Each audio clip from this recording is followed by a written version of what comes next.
नमस्कार, आप देख रहे हैं 4 PM और मैं हूं आपके साथ निधि तिवारी।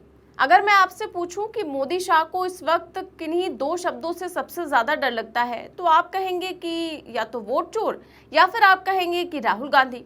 अरे भाई, इनसे तो मोदी जी और अमित शाह जी डरते ही हैं, लेकिन आजकल एक शब्द और है जिससे वो काफी ज्यादा डरने लगे हैं और वो शब्द है जेनजी। जी हाँ, बस आपको उनके सामने ये दो शब्द बोले हैं, फिर देखिएगा कि कैसे पूरी की पूरी बीजेपी ऊपर से लेकर नीचे तक थर थर कांपने लगेगी। दरअसल जो बच्चे 2000 के आसपास पैदा हुए हैं उन्हें जेनजी कहते हैं, जो आज के कॉलेजों में पढ़ रहे हैं, रोजगार ढूंढ रहे हैं, भ्रष्टाचार, पेपर लीक, शिक्षा और स्वास्थ्य की मार झेल रहे हैं। अब सोचिए कोई नेता उनसे कहे कि लोकतंत्र की रक्षा तुम्हारे हाथों में है, तो क्या ये अपराध है?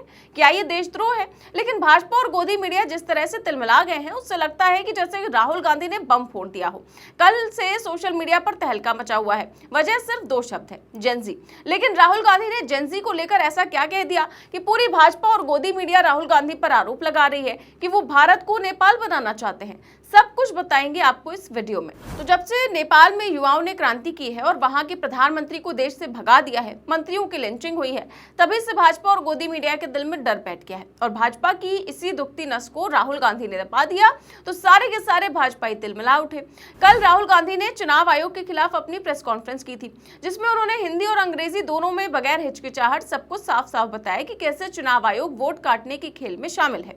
राहुल गांधी इस बार जनता की अदालत में पूरे सबूतों गवाहों के साथ पेश हुए थे, जिनका ना तो चुनाव आयोग के पास कोई जवाब था और ना ही भाजपा के पास। राहुल ने मंच पर ऐसे लोगों को खड़ा कर दिया जिनके फोन से फर्जी वोटिंग की गई थी और ये सबूत बीजेपी के गले की हड्डी बन गए।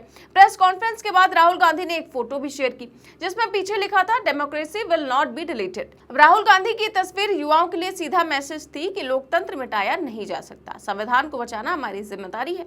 उन्होंने कहा कि मैं युवाओं और छात्रों के साथ खड़ा हूं। इसके साथ ही उन्होंने बस दो शब्दों का प्रयोग कर दिया, जेनजी। बस फिर क्या था? भाजपा और मीडिया को तो चाहिए ही था कि राहुल गांधी की वोट चोरी की बात से जनता को डिस्ट्रैक्ट किया जाए, तो उसके लिए कोई मसाला मिल जाए। उनको जेनजी शब्द गाली की तरह सुनाई देने लगा। देश की जेनजी को सीधे अराजकता से जोड़ दिया गया। बता दिया गया कि राहुल नेपाल जैसी स्थिति बनाना चाहते हैं। इसके लिए भाजपा ने सबसे पहले अपने मंत्रियों से उलूल जुलूल बयान दिलवाए, जिस पर गोदी मीडिया ने खबर बनाई। भाजपा की तरफ से सबसे पहले निशिकांत दुबे आए और उन्होंने क्या बयान दिया, सुनिए। हम तो उनके साथ ही खड़े हैं ना। जो जेनजी क्या है? जो जनरेशन नेक्स्ट है, जो युवा है, वो अपने देश के बारे में क्या सोचते हैं, वो पॉलिटिक्स के बारे में क्या सोचते हैं और वो किस तरह का तख्ता पलट करते हैं। भारत में जेनजी ये काम कर चुका है। अरविंद केजरीवाल जी और अन्ना हजारे का जो मूवमेंट था वो जेनजी का प्रोडक्ट था। निर्भया कांड हो गया, वो जेनजी का प्रोडक्ट था।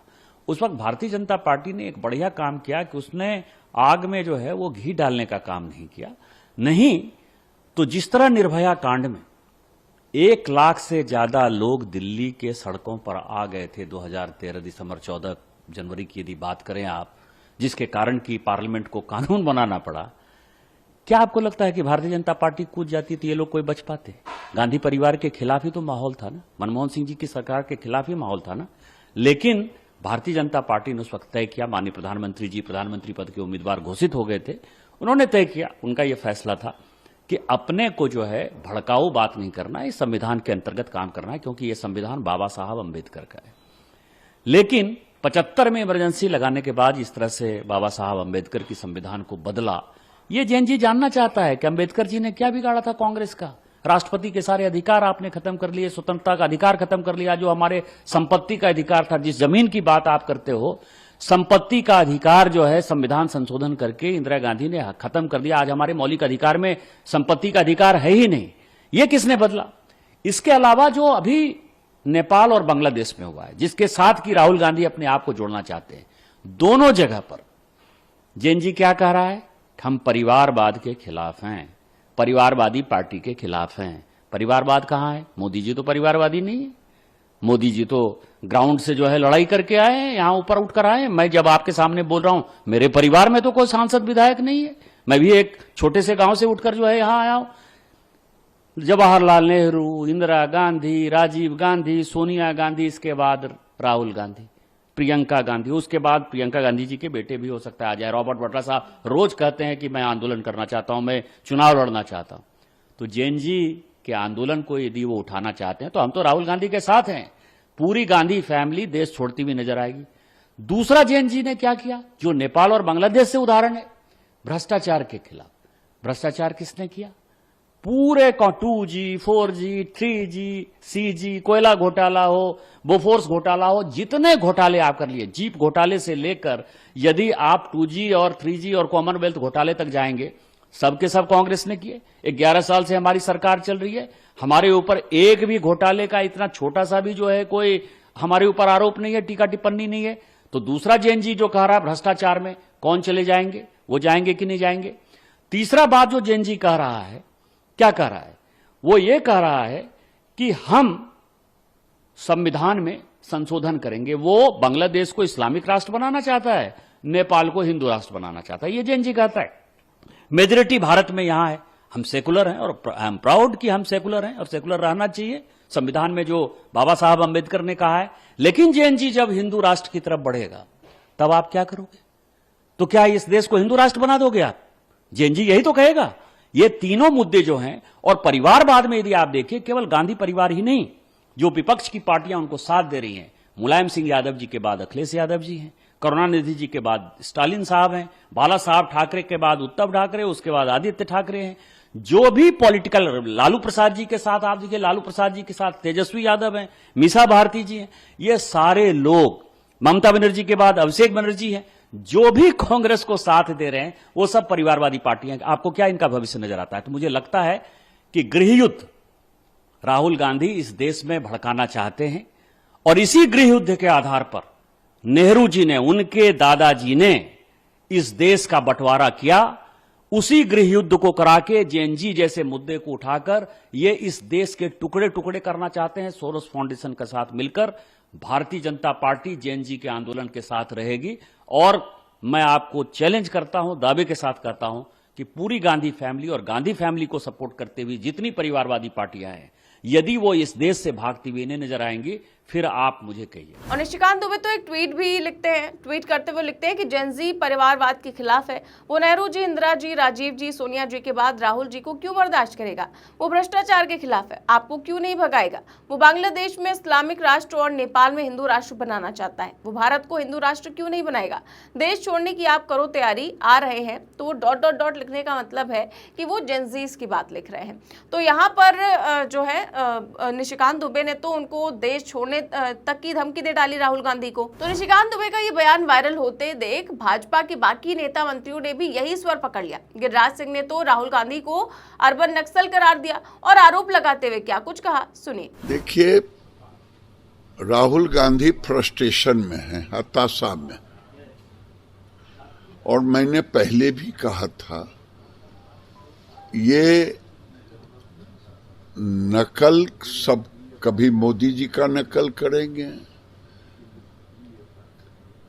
कभी जैन जेड की बात करेंगे, ये अर्बन नक्सल बनना चाहते हैं। भारत में अर्बन नक्सल राहुल गांधी ऑलरेडी उसी रूप में अपने को एक्ट कर रहे हैं। भारत कभी राहुल गांधी जैसे अर्बन नक्सल को नहीं स्वीकारेगा, और ये भारत को गृह युद्ध में फंसाना चाहते हैं।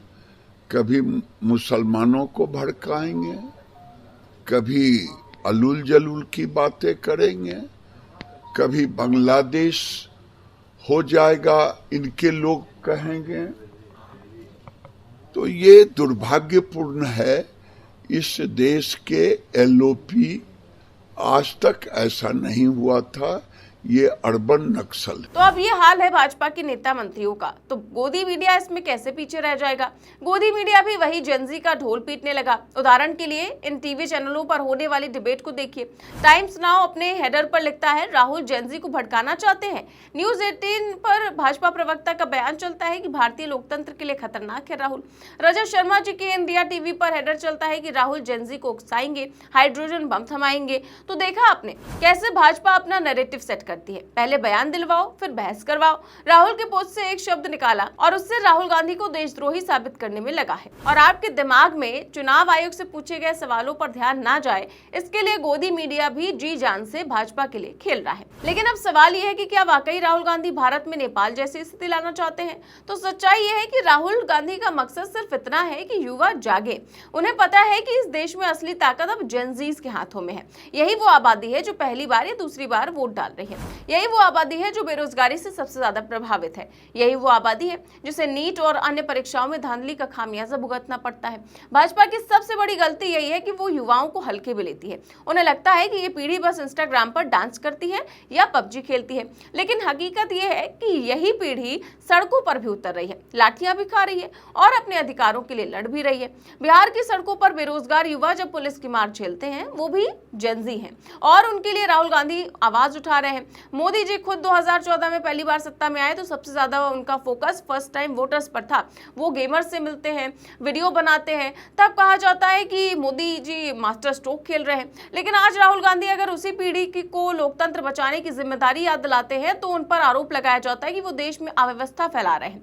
ये साफ तौर पर दोहरी नीति है। राहुल गांधी जब बाइक चलाते हैं, लद्दाख में दिखते हैं, तो जब वो युवाओं की तरह टी शर्ट और स्नीकर्स पहनते हैं, जब वो यूट्यूबर्स से मिलते हैं या सोशल मीडिया पर ट्रेंडिंग गानों के साथ उनके वीडियो वायरल होते हैं, तब भी वो युवाओं को ही टारगेट कर रहे होते हैं। लेकिन तब किसी को दिक्कत नहीं होती। और अब अगर वही राहुल गांधी जेनजीज को संविधान और लोकतंत्र बचाने के लिए पुकारते हैं तो भाजपा को मिर्ची क्यों लग रही है?